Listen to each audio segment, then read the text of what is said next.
نور الهدى تقول: ما حكم الدراسة الجامعية للفتاة علما بأن الأساتذة من الرجال؟ أقول: إذا كان الأساتذة رجال وتواجههم وجها لوجه فلا خير في هذه الدراسة.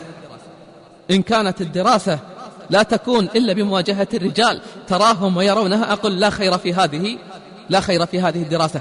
ماذا يرتجى من قاعات محاضرات أو قاعات دروس فيها معصية لله جل في علاه؟ مهما كان هذا العلم. إيش مفتاح العلم أصلا؟ أين مفتاح العلم؟ مفتاح العلم تقوى الله جل في علاه، واتقوا الله ويعلمكم الله. وهل من تقوى الله أن تجلس المرأة أمام الرجل يعلمها وينظر إليها وجها لوجه مهما كانت المبررات؟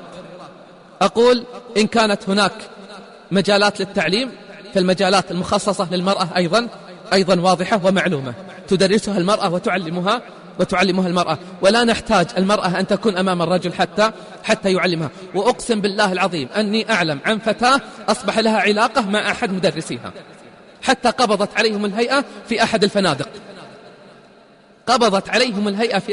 في أحد الفنادق في خلوة لا يعلم بها إلا الله، لما تهاونت هذه الفتاة في الجلوس أمام الرجل حتى يعلمها دينها.